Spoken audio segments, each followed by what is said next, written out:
Good day everyone, ProfLoki here, and for today, i-discuss ni Prof ano yung mga rason bakit bullish ako sa CPI news report kahapon. So, I rarely do this, but the last time na ginawa natin to, nakapasok tayo ng napakagandang trade, di ba? Palagi natin dinidiscuss to sa Discord. 21,900, naka-enter tayo noon, and up until now, we are enjoying our profits. Okay? So, maraming nagtampo kasi na even though libre yung Discord natin, mas active daw sila sa Facebook eh. So, ang gagawin ko ngayon, i-discuss ko ito ngayon, ipopost ko sa YouTube, sa Facebook, and sa Telegram, hindi lang sa Discord. Okay? Para mas maraming makasabay. Okay? But, ngayon lang, make sure nakasama na talaga kayo sa Discord kasi libre lang yun guys eh, and mas active ako dun. So, ngayon lang natin gagawin to. Ipopost natin sa lahat ng platform. Okay, kasi wala akong time masyado eh na ipopost ko pa sa lahat ng platform ko. Yung Facebook ko, pang-announce lang siya, ganoon. So yeah, let's get into it. Ano yung mga rason ni Prof on why bullish siya? And then, sasagutin ko rin if posible ba talaga tayong mag 40k. Okay, ano yung mga factor na i-consider natin para magpunta tayo dyan. Okay, same play lang talaga. Same play nung pinasok natin yung 22,000-ish na area. And then, naka-hold tayo hanggang ngayon. Okay, nakasecure na tayo ng profits along the way. Okay, so number one guys, may prepare ako para sa inyo. Para di tayo maguluhan. Maganda yung flow ng discussion natin. Okay, number one is napakaganda talaga ng news na nirelease ng CPI kahapon. Okay, the US CPI. So, this is the previous result. Ayan, previous. This is the forecast. Yung prediction nila bago mangyari yung present result. Yung actual result talaga for this month. For the month of April. Okay, so nangyari to. In-announce nila to April, ano kahapon? Oo nga pala, time check para bukas ko na i-upload ko to eh. Kasi 2 a.m. na upon record. Kasi sobrang busy ko talaga personally guys. So, nangyari yung result April 12. April 12 siya na-release guys. And then, right now, ang price ng Bitcoin is 30.4 thousand. But i-discuss natin yung presyo mamaya, saan tayo pwede makapasok, at iba pang mga factors. Okay, but for now, focus tayo dun sa presentation na yun. Yun nga, napakaganda no? 3 points yung lamang sa previous result. 1 point lang yung lamang niya sa forecast. But if you actually consider the previous one, 3 puntos yung skipped ng CPI result. Kaya napakaganda. The last time na nangyari to was this one right here. Way back December. Okay? So, yung previous result was 0.4, naging 0.1. And then, yung forecast, mas maganda lang talaga to guys kasi 2 points rin yung lamang niya sa forecast. Ngayon kasi, 3 points yung lamang niya sa previous, but 1 point lang yung lamang niya sa forecast. But that's okay. That's okay. Yeah, i-discuss ko mamaya. Makikita nyo. Bakit pwede pa rin tayo maging super bullish. So, kahit na bullish tayo, meron pa rin mga factors na makakatulong para mas maging bullish talaga yung presyo later on. Okay, i-discuss natin yan sa isa. So, the next one na gusto kong i-point out is yung mga potential targets natin. So, balik muna tayo dito sa previous results. Tignan natin sa chart para ma-explain ko ng mabuti sa inyo ano yung nangyari way back. Dito tayo magsimula dun sa bad result dito sa October 13 na CPI result. So, galing sa 0.1, ang nirelease guys is 3 points up. Okay? Baliktad. Hindi below. Hindi siya nag-deduct. Okay? So, pangit yan for the crypto market. And for the market talaga in general. So, ang nakakapabor lang dyan is yung dolyares. Mas malakas yung dolyares. Which means, mamahalin yung mga presyo. Mas malaki yung chance na mag-increase yung mga bilihin. Okay? Which includes stocks, crypto, ganoon. Kaya, ito. Punta tayo dun sa chart. May inanda na ako na box para di tayo matagalan. This was the result during the CPI release on October. Dito talaga nagsimula. Yung simula ng box, yan yung simula up until the last day bago yung next CPI result. Kasi every month yan guys eh. Not exactly 30 days, minsan nga 32 days later, minsan naman mas maaga. Depende lang talaga sa kanila. So, ito, October, the moment na nirelease, they liquidated everything na malapit na mga liquidity. Niliquidate nila ito bago mag-dump. Okay? So, if kasali ka talaga sa community ko, alam mo na pinera natin to. Okay? And then, the next result was this one right here. November 10, 2022. Maganda siya in terms of forecast. 2 points up sa forecast, but if you consider the previous one, neutral lang siya. Same lang, 0.4 to 0.4, but dito siya nakapabor. So, ano nangyari sa market sa oras na to? It was a very huge consolidation, guys. Ang nangyari na consolidation. So, trap yung price dito lang talaga. Dito. So, the moment na nirelease, never siya umangat dito. Never niya nilampasan yung high. And then, mas nabasag pa nga niya yung low. Okay? But konti lang naman. Nag-recover ulit yung market. Kasi, ito yung tinatawag natin na uncertainty. Uncertainty point ng market to. Kasi, ano yun eh? Nakakalito yun. Maganda yung in terms of forecast, pero tabla lang in terms sa previous result, di ba? So yun, kapag nangyari yung mga ganitong mga situation, consolidation talaga yung market most of the time. Okay, if matagal ka na sa industriya, alam mo na ganito talaga yung price action if ganyan. Now, later on, yun nga, December, meron ng napakagandang news. Itong nangyayari ngayon na 3 points way better than the previous one. So, 2 points lang yung lamang niya sa forecast, but 3 points yung lamang niya sa previous one. Double factor. So, ang nangyari, if titignan nyo sa chart, ito na yung umpisa ng rally. Okay? Ito na yung last na news na hinintay. Niliquidate lang nila itong mga malalapit na low, tapos sumabog na yung presyo ni Bitcoin. And dito tayo pumera. Okay? Dito tayo pumera. Even though di tayo pasok talaga dito sa napakagandang entry na to, with the help of technical analysis, meron tayong entry sa banda 21,000 and 22,000 with the help of our indicator, of course. Okay? Kaya yun, ngayon na nangyari to, yung nangyari way back December 2022 na CPI report, same result-ish dito sa nangyayari ngayon, di ba? Balikan natin yun para makita nyo talaga. Ito. Yan o. December, yung actual 0.1, yung previous 0.4, yung forecast 0.3. And then dito naman, makikita mo, actual was 0.1. And then the next one, the previous one is 0.4. So 3 points way better kaysa previous. 1 point better kaysa forecast. Di ba? So, ngayon na nangyari to, we are expecting na pwede na mag-floor. Ito yung tinatawag natin na flooring. Irerespeto niya itong zone na to as long as hindi ma-invalidate. Napakalayo kasi ng invalidation point. Kaya, ang question na lang is, pagandahan na lang talaga ng entry. Okay? In terms of technical analysis na to we are only discussing for this video yung mga factor na i-consider natin para maging bullish. Bakit bullish ako kay Bitcoin? Okay? Meron pa nga mga technical analysis ko. Don't mind it for now. Kagaya ng ginawa niya dito, guys. After na nirelease yung napakagandang news, merong konting pag-akyat, pero bumaba siya ulit. Ito yung tinatawag natin na Judas swing. Niliquidate niya yung mga malalapit na liquidity.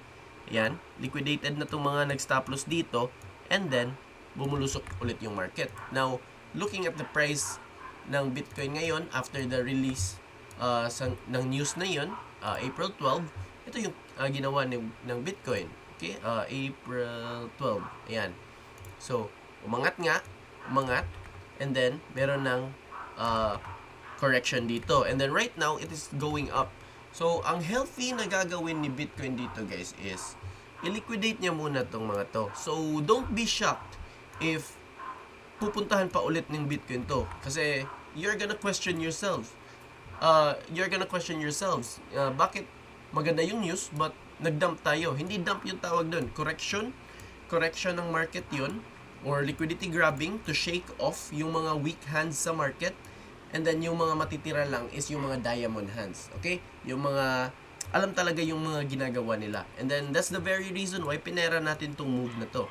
Okay? Now, if hindi mo kaya yung mga ganitong movement, tingnan nyo. This one right here. Liquidated. So, good news. Pero, bumaba yung presyo. Now, if hindi mo alam yung ginagawa mo, syempre, magdududa ka na. Tama ba talaga itong ginagawa ko? Papasok pa ba ako? Now, kasi naghihintay ka ng magandang entry eh. And then, the moment na nangyari to, ayaw mo na pumasok. Kasi, baka patuloy na yan sa pagbaba, even though maganda yung news. So, mali yung bias mo. Always stick with your bias. Even though, hindi yan palaging tama, makakatulong yan sa pag-decide nyo guys eh. And then makakatulong talaga yan sa growth nyo as traders, honestly. So, by the moment na na-liquidate to, tingnan nyo ano nangyari. Dito natin pinera. Nakaposition tayo sa 21,900. Ini-enjoy na natin tong move na to. Itong pera natin from this entry up until sa current price ng market. Ini-enjoy na natin yan. Yan tinatawag na swing trading. Okay, now, bukod sa day trader tayo, alam nyo naman, dun sa Discord natin, almost every day, meron tayong day trade dito sa 5K PHP challenge natin. Kahit ano na lang yung trip natin, no? 5K na puhunan, papalakihin natin, ganoon, through day trading para maka-inspire sa mga newbies. Now, my point, balik tayo dito, since my bias is long, kahit ano pang gawin ni BTC, kahit i-liquidate pa niya to, kahit mas bumaba pa siya dito, I'm gonna remain bullish. And then, punta na tayo dun sa mga potential targets ko. Balik na tayo dun sa macro na chart ko guys, para di ko na kailangan mag-plot ulit, makasave tayo ng time. So, ano yung mga ini-expect ko na kunin ni BTC? The easiest target right now is this liquidity right here, of course. 32,000 is my first target for this bullish news right here. Now, ang question na lang talaga is when, di ba? So, if i-discuss ko pa isa-isa yan, mas matatagalan tayo sa video na to. So, make sure nakasali kayo sa Discord ko, guys. Kasi, alam nyo naman, mga trades ko, pinupost ko lang dito eh. Libre lang lahat yan. Kaya, huwag nyong i-miss. And then, yun, first target is 32K. And then, may nakaabang na fair value gap plus flip na support and resistance dito sa 34,242. So, I'm just gonna round that off. I'm gonna say 34,200 is my next target. And then, the next one is this midpoint from this target number 2 up until my liquidity way above. Sasabihin ko na 36,500 is my target number 3. Target number 4 is this liquidity right here, 40K, and then 42K. Now, since I'm a day trader, bukod sa hinuhold ko pa yung mga swing position ko, ang gagawin ko is, ipopost ko lang talaga sa Discord yung mga day trading ko. Araw-araw tayo, if hindi lang talaga busy, araw-araw tayo nag-trade. Alam niyo yan. So yun, for example, sa araw na to, saan ako maglalaro, ganun. Ipopost ko lahat yan sa Discord, so make sure na kasali kayo dun. Okay? But, macro, speaking of macro, yung mga matataas, malalakihang time frame, ito yung plano ko. Ito yung trade plan ko for this bullish news right here. Okay? So, you have two options. You can either, if you are a long-term trader, kagaya ko dito sa position na to, nag-hold ako since March pa, then, yes, you can start accumulating now. Maliitan dito, para in case na mas bumaba, mag-DCA ka, and then, DCA meaning dollar cost averaging. Mabibili ka ulit para mas ma-average yung entry mo.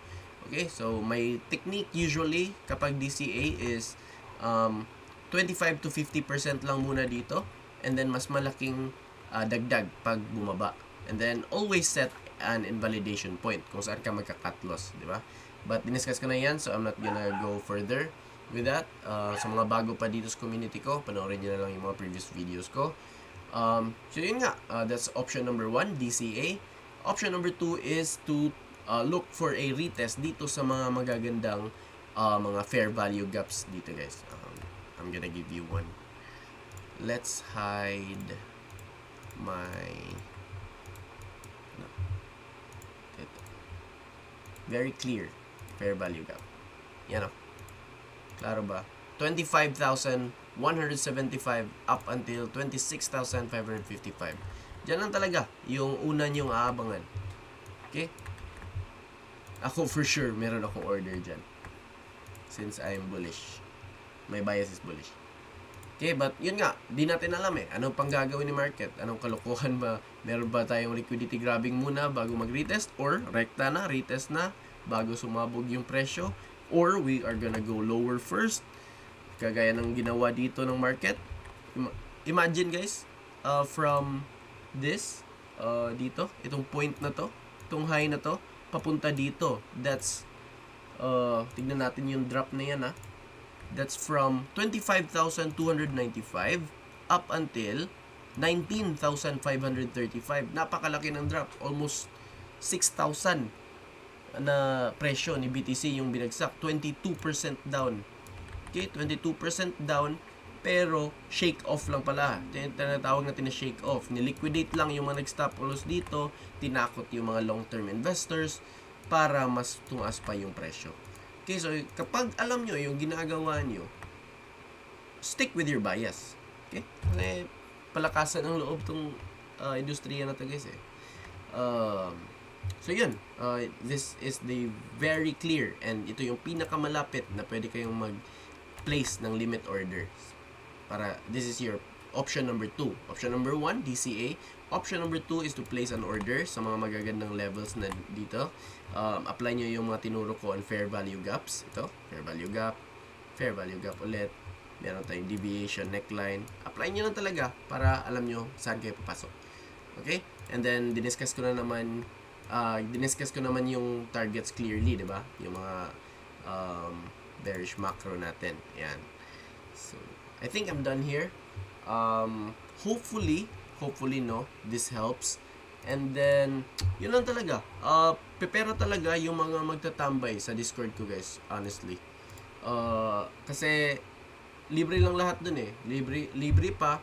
Meron pa kayong makukuhang libreng signals. And, once, ganito lang talaga. Ganito ka-easy sumali sa Discord ni Prof.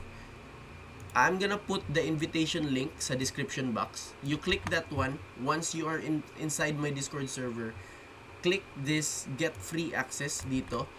Click nyo yan. Gawin nyo yung mga steps na sinabi ko dyan. Napakadali lang. And then, meron ka na. Official member ka na for free. Meron ka ng access sa signals, sa mga ebooks ko, sa mga library. And, yung pinaka-favorite talaga nila is this exclusive group chat right here. I-add kita dito kapag official member ka na. Yan ako, nag-share sila ng mga panalo nila, mga ideas, tulungan dito. Okay? Very non-toxic community. Now, yun lang. If gusto nyo sumali dito, it's as easy as 1, 2, 3 lang talaga. Yan lang. Step 1, step 2, step 3. Okay. I think I've talked enough na, no? Baka bored na kayo dyan. So, I'm just gonna cut the video here. And then, I'm just gonna see you guys on the next one. Big shout out to our partners, Bybit and OKX. I have so much love for these platforms. Napakaganda ng mga platform na to. So, ito lang yung mga pinagkakatiwalaan ko. And then, yeah. God bless you guys sa mga trades nyo. I'll see you guys on the next one. And then, abang-abang lang talaga sa Discord kung ano yung mga bibilhin ko na coins, saan ako papasok sa Bitcoin, and yung mga bagay na ganun. Okay? So, sama-sama lang talaga tayo sa pag-angat. ProfLoki out. Peace.